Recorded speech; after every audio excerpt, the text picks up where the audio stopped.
Friends, എല്ലാവർക്കും സന്തോഷ വാർത്ത ഉണ്ടല്ലോ.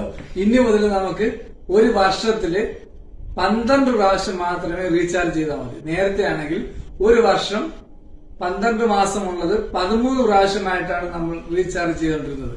അതായത് ഒരിക്കൽ റീചാർജ് ചെയ്താൽ അതിന്റെ വാലിഡിറ്റി 28 ദിവസം മാത്രമേ ഉള്ളൂ. ഫ്രണ്ട്സ്, നമ്മളെല്ലാവരും റീചാർജ് ചെയ്യുന്നവരാണ്. എന്നാൽ കഴിഞ്ഞ ദിവസം ഇതിനെതിരായിട്ട് നിലവിൽ കുറച്ച് കാര്യങ്ങൾക്ക് പ്രോസിക്യൂഷനുമായിട്ട് ബാധിക്കുകയും നിലവിൽ കുറച്ച് കാര്യങ്ങളൊക്കെ ചെയ്ത മാത്രം അതിന്റെ കാലാവധി നീട്ടിക്കൊടുക്കുകയായിരുന്നു. അതായത് 30 ദിവസത്തേക്കും റീചാർജ് ചെയ്ത് കഴിഞ്ഞാൽ 30 ദിവസവും അത് അതിന് കൊടുക്കുക അംഗീകരിക്കേണ്ടതായിത്തീരുന്നു. അപ്പൊ നമ്മൾ ഇനി മുതൽ റീചാർജ് ചെയ്യുമ്പോൾ 30 ദിവസത്തെ കാലാവധി നമുക്ക് കിട്ടും. അപ്പോൾ നിങ്ങളുടെ അഭിപ്രായങ്ങൾ പറയൂ ഗൈസ്. ഇത്രയും ദിവസം നമ്മെ അവർ പറ്റിക്കുകയായിരുന്നില്ലേ? അത് 30 ദിവസത്തിലേക്ക് വേണ്ടി നമ്മൾ ഒരു മാസം മന്ത്ലി റീചാർജ് ചെയ്യുമ്പോൾ എന്തുകൊണ്ട് 28 ദിവസം വരെ അവർ നമുക്ക് വേണ്ടി തന്നു? 2 ദിവസം മൈനസ് ആക്കിയിട്ട്. അങ്ങനെയാണെങ്കിൽ ഒരു വർഷം 12 മാസമുള്ളത് 13 പ്രാവശ്യം നാം ചെയ്തുകൊണ്ടിരിക്കുകയായിരുന്നു. പക്ഷെ ഇനി മുതൽ നമുക്ക് 12 പ്രാവശ്യം ചെയ്താൽ മതി ഗൈസ്. നിങ്ങളുടെ അഭിപ്രായം കമന്റ് ചെയ്യുക.